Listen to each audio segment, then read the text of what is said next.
I'm Secto-Viper, that's my job, and Cobra Commander has entrusted us with a very important job, and that is protecting the Cobra Island beaches, always susceptible to an invasion by G.I. Joe. So this is a really important job, a job only we can handle.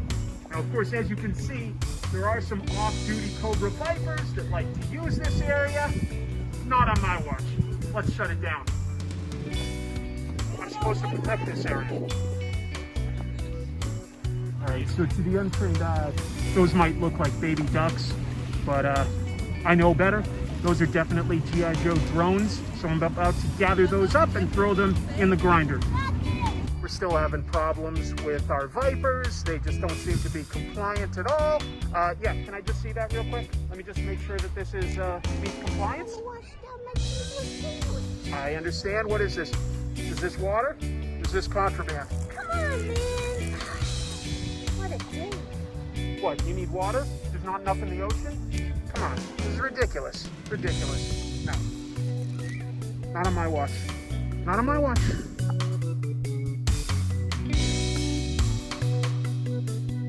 Yeah, so it looks like we did find an issue right away, and yep, here we go. Hello, Cobra Viper, right? Yeah, well, ma'am, can I just see that? Like, make sure that it meets... Right. I've heard all this before. Let me just check to make sure this... And what do you know? What do you know? Look at that. American cheese? American. Seriously? We're going to take this to Dr. Manbender, see what he thinks, okay? Okay. Okay.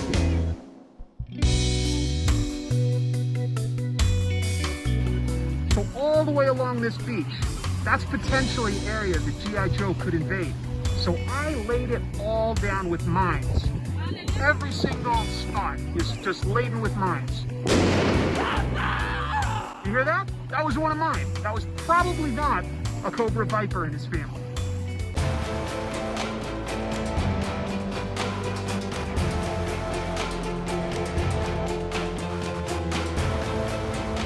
Hello everybody, Hooded Cobra Commander 788 here. We have more Cobra Convergence 7, and I have to start by thanking Chris from the YouTube show Tropes for sending this vehicle to me and for doing the open for this video. Thanks very much, Chris. You've been a very good friend. The Cobra Bug. Is it a tank? Is it a submarine? Is it a boat? Who knows? And why is it called a bug? The Secto-Viper, the driver of the bug, is a very difficult figure to complete, so is he worth all the effort the collectors go through to get him? These questions and more will be answered in this edition to Cobra Convergence 7. HCC788 presents the Cobra Bug.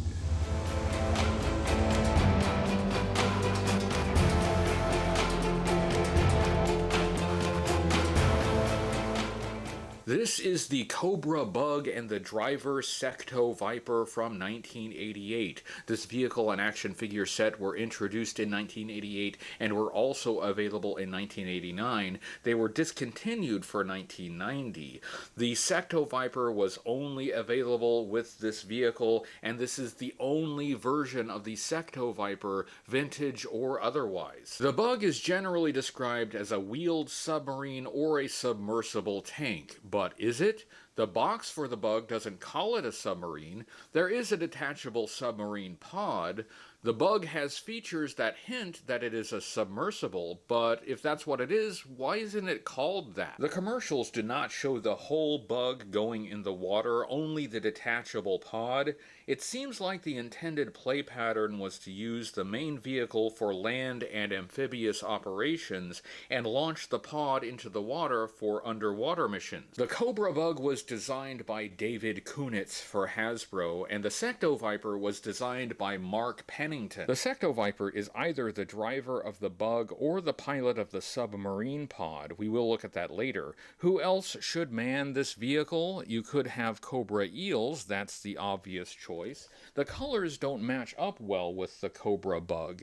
1984 Copperhead, though, does match up pretty well, and he was a water vehicle driver. We will look at the Secto-Viper later in this video, but I'm going to set it aside for now so we can take a look at the Bug. According to to the pre-production artwork, the name BUGG, spelled with 2 G's, stands for Battling Underwater Global Guard. The name originates from the nickname of a sister of a friend of the designer David Kunitz. The original concept was a smaller vehicle with bug-like legs. The final product was much larger with wheels. Let's look at the parts and the features of the Cobra BUGG. It has a dark bluish-green body with bright neon yellow hatches. There's a slight green tint to that yellow. It also has dark red and black weapons. The BUGG has an asymmetrical front end. The rest of the vehicle is bilaterally symmetrical. Let's start by looking at this 2-bubble canopy on the port side. It has 2 half spheres, one on the top and one on the bottom. It also has these protrusions on the lower sphere, which I assume are supposed to be lights. Those details are sort of matched on the detachable pod. That canopy is removable, which exposes the cockpit. The blueprints call this a double bubble pressurized driver canopy. This number, 3754EX, was David Kunitz's extension at Hasbro when he worked there. I wonder who has that extension now. Why 2 bubbles? If the vehicle is on the surface, the top bubble would provide a wide view of the surface and the sky. The bottom bubble would be an underwater window with lights for illumination. There are 2 ways to access the cockpit. You can either remove the canopy or access it through this yellow door on the port side. That door has some hose detail and it holds 2 black missiles. These 2 missiles are the same. They mount onto the door with slots that fit on pegs. They are in black plastic. They have wide fins and a 3-prong tip like a trident for a nautical theme. The blueprints call these FT-109 forked tongue surface-to-air side-mounted missiles. These are not for shooting at underwater targets. They are for shooting at aircraft. Why would the 3-prong tip help with that? There are 2 more of these missiles mounted elsewhere on the vehicle. With the missiles removed, you can see there's a large number 27 on the door in this round section that kind of looks like a hatch. There's a tab on the bottom of the door which you can pull up to open. There's also a tab on the top, so when you pull it open, it will click to hold the door open. I'll remove the canopy again so we can get a better look at the cockpit, and we can see there are 2 seats. They are in dark red. There's a front seat and a back seat that's more elevated. There is a texture pattern on the floor and some instruments on the right side of both seats. It's kind of hard to see because it's pretty deep in there. The controls on the Cobra BUGG are very simple, like video game controls, and only an idiot would use a video game controller to control a submarine. There's something sort of missing from this cockpit. There should be seat belts in these slots here on both seats, but I have removed them. These seat belts are generic. They showed up in several vehicles from this era. This was an attempt to hold the action figures in the vehicles in the time after they stopped using back pegs.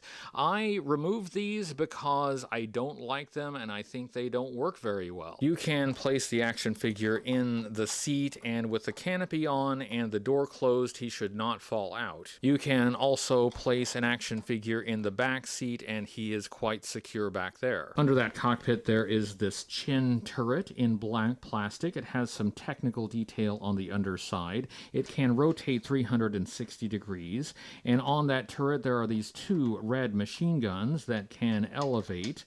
There is some technical detail on those as well. The tip of this machine gun is broken, and that is a common break on this vehicle. The blueprints call these single barrel short throw auto load 50 caliber bottom mounted machine guns. Moving on to the starboard side, we have this single bubble canopy on the removable submarine pod. To remove this, you just press up on this tab on the top and pull down and out.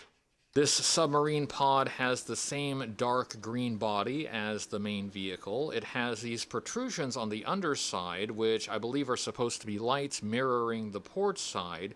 It's overall spherical. It has a yellow circle on the top with a red Cobra emblem, and this is the less detailed Cobra emblem. I don't know why they use this simplified logo sometimes, and other times they use the more detailed logo. In the front there is this clear clamshell canopy that can open, revealing two side-by-side seats in that red color. There are some instrument panels on the side panels and in the center console. There's a texture pattern in the floor. There's also these slots for more of these seat belts, which I am not going to put in. The box for the Cobra Bug calls this a removable hovercraft / submarine pod. Depending on if you think the Secto-Viper should drive the main vehicle or the submarine pod, you might put him in the pod. There's plenty of room for him in the seat. We'll put him on the American side to drive. And there's another seat for another action figure. You can close that clamshell canopy, and thanks to the bright yellow uniform on the Secto-Viper, you can still clearly see him inside with the canopy closed. On the underside of the pod, there's another turret in black plastic with these red machine guns, and it's exactly the same as the one on the other side.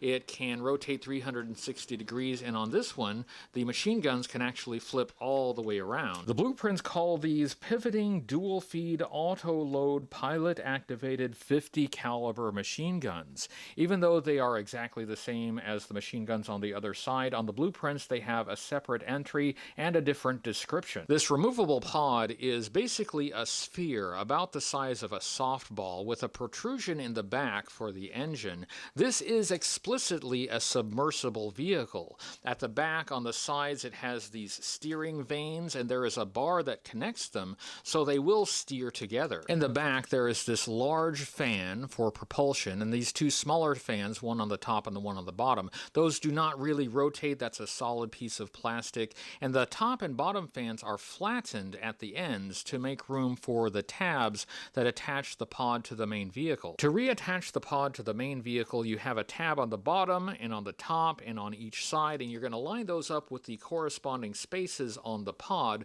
The bottom side first. So you hook the bottom side in and you press back and up until it is fully secure. Believe me, that does make me nervous. The fragility of this vehicle is one of its problems. On the main body of the vehicle, behind the two front sections, we have these two machine guns in red plastic. They have some technical detail, and they are each on a small turret, and they will rotate 360 degrees and elevate up and down with a good range of motion.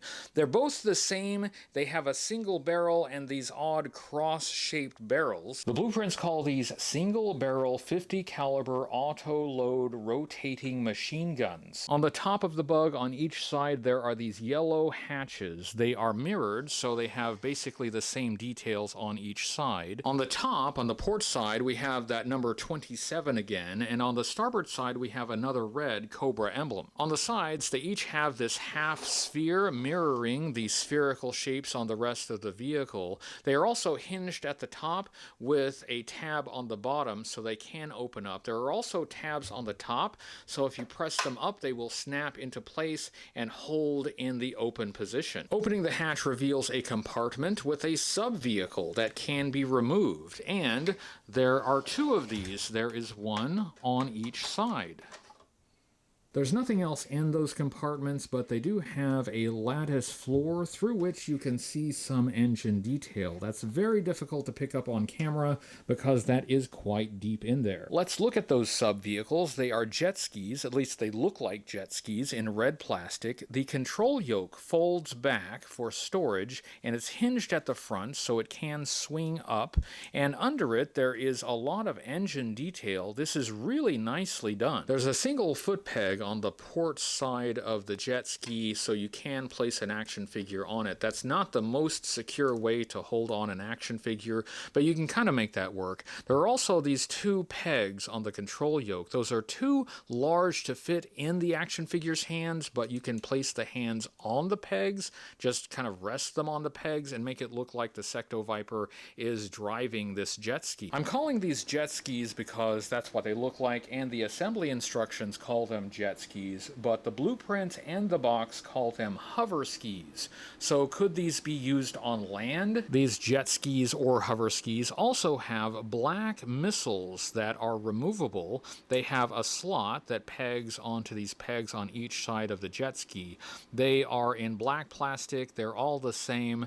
They're quite simple, but it's unusual to get missiles on these small sub-vehicles, so they're still pretty great. Another feature on these sub-vehicles is on the bottom there is a back peg, so you can peg the Secto-Viper to the ski, and he can use it to propel him through the water with some extra armament with these missiles. That's an amazing number of features on a very tiny sub-vehicle. Moving back from the side compartment, on the lower part of the side there are these pylons, and those pylons have pontoons. There is one on each side, and each one is the same. It's the same details on both. The lower half of those pontoons are in the same dark green color as the body of the vehicle. On the top there is a yellow platform in that bright yellow plastic color. There is a black turbine on the front and an exhaust on the back, also in black plastic. Those yellow platforms on the top of the pontoons have a texture pattern and a couple control pegs and a control panel, and those are meant for holding an action figure. But the control sticks do not fit well in the action figure's hand, so he's not going to be very secure. There's no other way to hold the figure on. So even though that's supposed to hold an action figure, that's not a good way to hold an action figure. Attached to those pontoons we have some removable missiles. Again, it's the same on each side. We have the black missiles that we saw earlier. They're the same as those other black missiles with the 3 pointed tips. So there are a total of 4 of these missiles, and they are all identical. Additionally, attached to the bottom of each pontoon is a torpedo. Again, it's the same torpedo on each side. The blueprints call these Strike VT60 flow-through design alcohol-powered torpedoes. G.I. Joe has their own alcohol-fueled torpedo. The main body of the torpedo is in black plastic. It has a slot that fits onto a peg on the bottom of the pontoon. It's the same size peg as the side, so you could put it on the side as well. It has a red cap on the front tip and on the back. Above the pontoon, the hull is curved and rounded at the back, keeping with the spheroid theme of the overall design of the vehicle. Covering the top of the back third of the vehicle and the very back, there's another yellow hatch with a lot of technical detail. It is hinged at the top, and there are these tabs at the back, so you can open it, you can swing it up, revealing a troop carrying compartment and the gunner's position. The interior of that compartment is in red plastic. There are these shafts on the side that look important, but they're really just for the screws that hold the vehicle together. There is a texture pattern on the floor and 2 foot pegs on the floor, so you can store 2 action figures in there by pegging them on the foot pegs. At the center of that compartment there is this cup that serves as the gunner's position. There's a texture pattern all around it and these control panels. At the bottom there is a honeycomb pattern but no foot peg. You shouldn't need one. You can just place the gunner in that gunner's position, just stand him up there, and then close the hatch, and now you have a manned gun on the top of the Bug. On the top of that hatch there is a gun turret with a clear plastic dome, keeping with the spherical theme of the vehicle, and attached to that there is a double barrel machine gun in red plastic. That turret will rotate 360 degrees and the machine gun will elevate. In fact, it will point straight up. There is some decent technical detail on the machine gun. The blueprints call this a rear-mounted dual-barrel 50 caliber rotating machine gun. You can see the gunner through the clear plastic dome, which is nice, but the gunner does not rotate with the turret. He is stationary. Now let's look at the wheels. There are 3 wheels on each side for a total of 6. They are in gray plastic. These are not unique wheels. They were used for other G.I. Joe vehicles. There is a black mushroom clip at the hub. The wheels have treads, and there's some printing on the outside edge, which is probably a parts number, really. Each wheel rolls independently. The wheels are set fairly far back on the vehicle, so the front end can tend to drag, which is one of the reasons why these machine guns in the front can be broken. At the very back of the vehicle, there is a tow hitch, which is a nice bonus feature, but what would it tow in 1988? Cobra didn't have a towed weapon system that year. Finally, we look at the bottom of the vehicle, and the bottom has a lot of detail. There's technical detail under the pontoons and under the main body of the vehicle, and the wheels are attached to these black axle pieces. That's a lot more attention than you would expect the underside of a vehicle like this to get, so that's impressive. That's a lot of parts and features on this vehicle. The Cobra BUGG is fully loaded, but I do need to warn you, the plastic feels more fragile than it should be in some places. A lot of parts on this vehicle either move or open up or detach, so when you're doing that, beware of pieces cracking or chipping off. Can it float?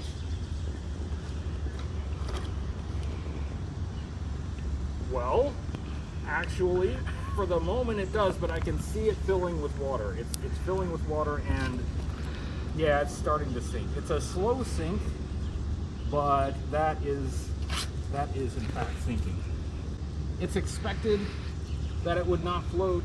There's nothing in the advertising that says that it floats. There's nothing on the box that says that it floats. I want to take off the submarine pod and see if this will float. The submarine pod on its own, will this float?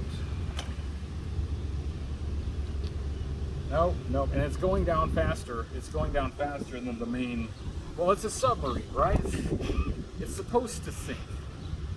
But yeah, these are not advertised as floating, so there's no reason to suspect that it would, but this just confirms that, well, it doesn't float exactly, but look at this.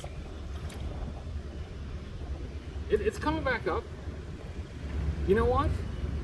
I think the answer to can it float is sort of. It sort of can. Now let's look at the Secto-Viper. Secto is probably shortened from the word insect, which fits with the name of the vehicle. Secto in Latin is a variation of the word sectus, which means cut off, divided, or amputated. That could sort of fit as well, since he drives a vehicle that divides into multiple parts. The Secto-Viper was never revisited. There are no later vintage or modern versions. The designer of the Secto-Viper, Mark Pennington, said the Secto-Viper was influenced by 20,000 Leagues Under the Sea and Buck Rogers. As far as a G.I. Joe counterpart, it's probably Deep Six version 2 from 1989. The Secto-Viper was still available that year, but he looks more like Deep Six version 1 from 1984 with the clear dome helmet. Let's look at the Secto-Viper's accessories, starting with his only weapon, this pistol. It fits awkwardly in my figure's hand. The grip is a bit thick, and I don't want to press it too much because I don't want to break the action figure's thumb. The pistol is in black plastic. It has a hand guard and a fin on the top. The whole thing has a triangular shape, and it's a pretty good looking sci-fi weapon. I don't know if this shoots bullets or lasers or what. The Secto-Viper's only other accessory is this clear plastic dome helmet. It can be removed. On the helmet, there are these very small tabs on the front and the back that line up with tiny slots on the inside of the diving suit ring, but honestly you don't really have to line up those tabs. It will fit on any which way. That's it for accessories. The Secto-Viper doesn't come with a lot, but these can be frustrating accessories. They are frequently missing, so it can be difficult to get a complete Secto-Viper. With the accessories out of the way, let's take a look at the articulation on the Secto-Viper. He had the articulation that was standard for G.I. Joe figures well before 1988, so he could turn his head from left to right and look up and down. He could swing his arm up at the shoulder and swivel at the shoulder all the way around. He had a hinge at the elbow, so he could bend his arm at the elbow about 90 degrees. He had a swivel at the bicep, so he could swivel his arm all the way around. This was an O-ring figure, meaning the figure was held together with a rubber O-ring that looped around the inside. That allowed him to move at the torso a bit. He could move his legs apart about so far. He could bend his leg at the hip about 90 degrees and bend at the knee about 90 degrees. Let's take a look at the sculpt, design, and color of the Secto-Viper, and he's wearing very bright yellow diving gear with black and red details. This probably would be useful if the Secto-Viper needs to be rescued at sea. Camouflage is probably not a top priority. Looking at the head, he has a black head cover that covers his entire head and is pointed in the front. It also covers his mouth. It looks like there is a hose detail and a breathing apparatus over his mouth. His eyes and nose are exposed, and he has brown eyebrows and brown eyes. Looking at the chest, he has a yellow diving suit with a ring around the neck for attaching the dome helmet. This is similar to 1983 Ace and 1989 Deep Six version 2. There are orange cable bundles that connect the neck ring to the torso. There are a lot of excellent details on this chest and on the back, but most of the details are unpainted. The arms are black with thick cloth folds sculpted all over them. There is a red Cobra emblem on the upper right arm. Because of the sculpted folds, that Cobra emblem can partially wear away very easily. He is wearing yellow gloves with a ridge texture pattern on them. The waist piece is yellow with a black panel over the crotch. There is an unpainted hose across the back of the waist and down the sides of the hips. Next, on the legs, we have the yellow diving suit with thick cloth folds sculpted on the upper legs. Those unpainted hoses wrap around the front of the thighs and connect to the inside knee. That's the same detail on both upper legs. There is a yellow section with a ridge pattern that goes from the lower part of the thigh to the upper part of the shin and over the knees, and that ridge pattern is all the way around the legs. On the lower legs, we have black sections with thick sculpted cloth folds all the way around, and we finish with some yellow boots that have black ridged stripes down the front. This figure has amazing detail, most of which is not painted. The colors are fine for the Secto-Viper's role, but he doesn't have air tanks or scuba gear. It's similar in structure to the 1989 Deep Six version 2, but Deep Six had a backpack with air tanks. You could attach the jet ski to his back and pretend that's his scuba gear. Let's take a look at the Secto-Viper's file card. This file card was included in the box for the Cobra Bug. It was not printed on the box. It has his faction as Cobra. There's a portrait of the Secto-Viper here taken from the artwork on the front of the box. His codename is Secto-Viper. He is the Cobra Bug driver. This top paragraph says, formed as a dedicated unit to patrol the shoreline of Cobra Island, Secto-Vipers are unique specialists in amphibious operations and marine surveillance. Every Secto-Viper is assigned a specific sector of shoreline and is required to know every square inch of it as well as the topology of the ocean floor that abuts it. It sounds like they spend more time on the beach than in the water. They are also thoroughly familiar with every amphibious landing craft currently in use by the armed forces of the world and can recite by rote their soft points and areas of vulnerability. This bottom paragraph has a quote. It says, Secto-Vipers are too conscientious. They're always speeding over the dunes or creeping about under the surf. Off-duty Cobra personnel can't spread a towel on the beach to catch some rays without being reduced by an overzealous Secto-Viper looking to make brownie points with his supervisors. Not the greatest thing in the world for morale. This reiterates the Secto-Viper's defensive role. They are Cobra Island beach cops.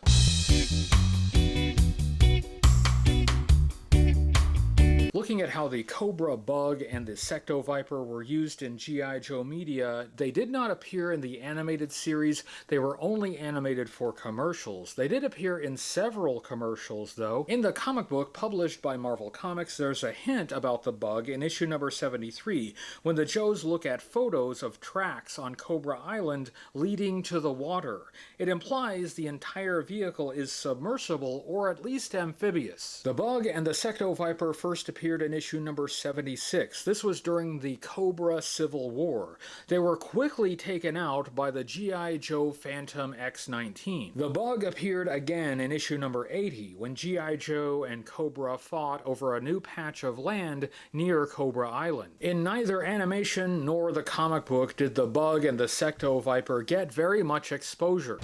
So, Secto-Viper, I've had some pretty key moments in G.I. Joe Cobra history. Issue 76 of the comic was probably my claim to fame. In that one, we had an invasion by the Ghost Rider stealth bomber, and yeah, it blew us up, but that was a really important issue. That was the one where Serpentor died, so, you know, pretty important. There's no such thing as small parts. Looking at the Cobra Bug and the Secto-Viper overall, they could both use some improvements, but they are also both great examples of 80s G.I. Joe. The Bug is large and unique and looks like something Cobra would use. Almost every part of this vehicle opens up or detaches or rotates. It's so loaded with features, it seems like a bundle of features without a lot of connective material. I can't even complain about that because Cobra vehicle designs are often bizarre. The colors are loud and not very Cobra-like, but there is some precedent. The green is similar to the 1984 Cobra water moccasin. The bright neon yellow would make you think it's a 90s vehicle, but I can't really complain about that with this kind of vehicle because it looks a bit like a rescue sub. Would Cobra need a rescue sub? Probably not, but at least the color has some function. Speaking of function, is the Bug a submarine? Well, yes, I think so. The acronym suggests it is. In the comic book, it's shown as a submarine, but you could also use it as an amphibious attack craft with a detachable submarine pod. I could see both play patterns working with this. The hover skis are a nice bonus. They're surprisingly intricate for such a small sub-vehicle. They even have their own missiles. A lot of effort went into this vehicle. The biggest downside is the fragility. It breaks so easily. Almost every part of this is susceptible to bending and cracking and breaking. The Secto-Viper doesn't seem like it would fit with the Bug, but it fits better than you would expect. The colors don't match the vehicle, but they provide a bit of contrast so you can still see the driver when he's in the vehicle. The details on the figure are really well done. They should probably be painted, but the unpainted details are not egregious. The safety yellow color, like the color on the vehicle, is functional. The problem with the Secto-Viper is not the fragility, it's the accessories. Both the helmet and the pistol are easily lost. The Secto-Viper's job is defensive, to protect the beaches of Cobra Island. That would be a full-time job because someone is always trying to invade Cobra Island. Unlike most of Cobra, the Secto-Viper isn't trying to take over the world, he's trying to protect Cobra's corner of the world from people trying to take over it. That was my review of the Cobra Bug and the Secto-Viper for Cobra Convergence 7. I hope you enjoyed it.